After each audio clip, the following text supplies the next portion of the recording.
Hello বন্ধুরা, আশা করি সবাই ভালো আছো। আমিও ভালো আছি। চেনা অচেনা সকল বন্ধুকে সাথে নিয়ে চলে এলাম আবার আজকে একটা নতুন ভিডিও নিয়ে। আর আজকের ভিডিওতে অনেক অনেক চমক আছে।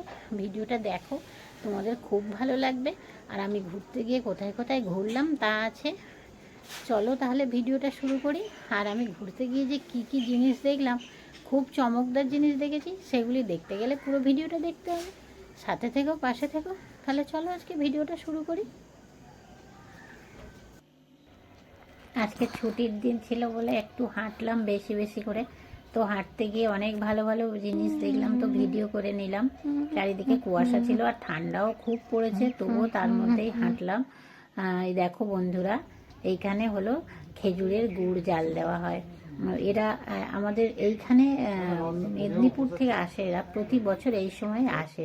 আর এই দেখো গরম গরম পাটালি দিয়েছে গুড় জ্বালিয়ে, একদম এখন তো 6টা বাজেনি, তো এর মধ্যে ওনাদের পাটালি দেওয়া শুরু হয়ে গেছে।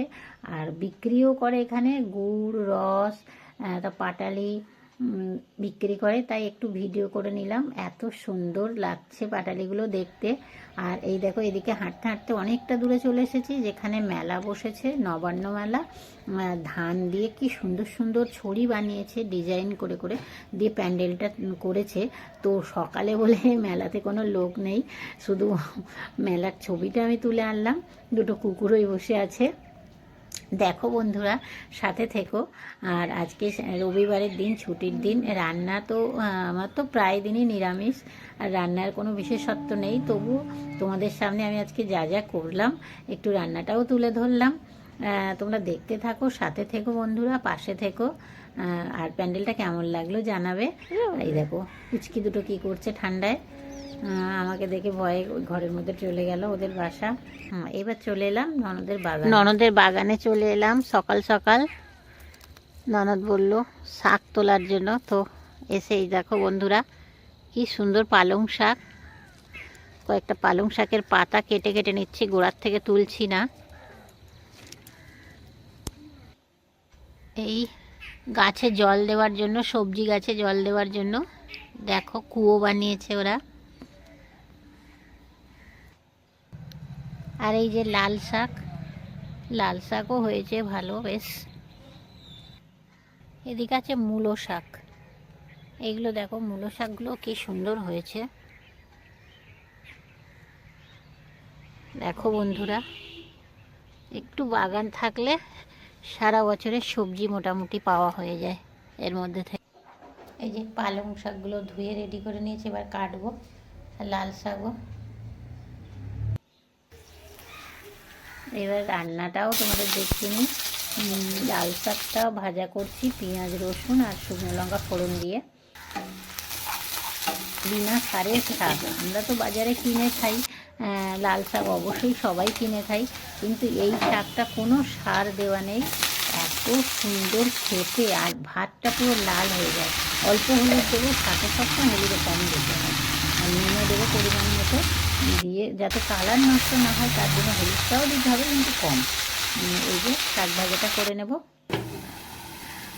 আর শাকটা খুব তাড়াতাড়ি সেদ্ধ হয়ে গেছে, কচি কচি শাক ছিল। তো ওই শাক ভাজা আমার তৈরি হয়ে গেছে। এবার এদিকে আমি যেটা আমার আজকে যে চমকটা, সেটা হলো পালং শাক। হয়তো তোমরা খেয়েছো কি জানি না, আমি আজকে পালং শাকটা তিল দিয়ে রান্না করব, তিল বাটা দিয়ে।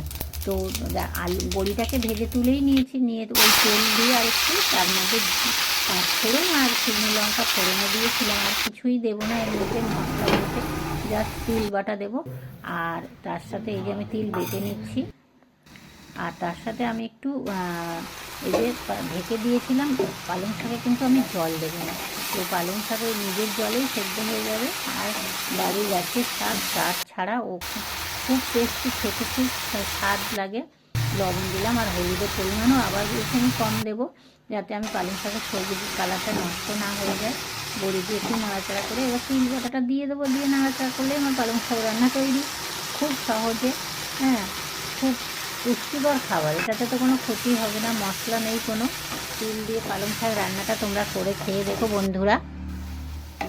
তোমরা আগে খেয়েছো কি জানি না, আমি কিন্তু এই প্রথমবার বানালাম, খেতে খুব সুস্বাদু হয়েছিল। আর একটু আলু ভাজাও করে নিয়েছিলাম।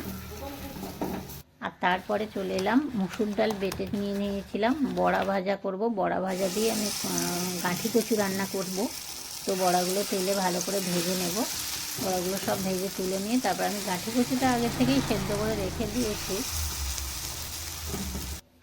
বড়াগুলো ভাজা ভাজা হয়ে গেছে, একটু উল্টিয়ে দিই, দিয়ে পরে তোমাদের সাথে একটু গল্প করি আবার। তো বন্ধুরা, আমার এই রান্না করার শখটা অনেক দিন থেকেই, তো ভাবি রান্না করি, সবসময় ভাবি তো রান্নাটা আমি ভিডিও কেন করি না।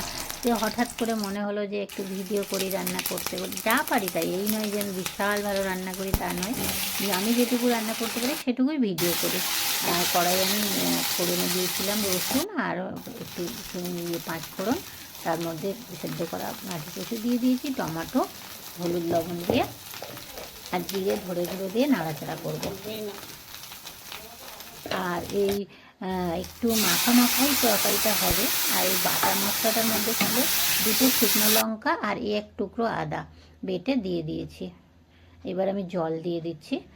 জল দিয়ে এবার জলের পরিমাণটা ঠিকঠাক দিতে হবে। এই তরকারিটা বেশি আবার মাখা মাখাই হয়ে যায়, কারণ জল রাখলেও বড়াতে জলটা টেনে নেয়। নিয়ে তরকারিটা আমি বেশ জল রেখে দিয়েছিলাম, তো খাবার সময় দেখলাম শুকিয়ে গেছে।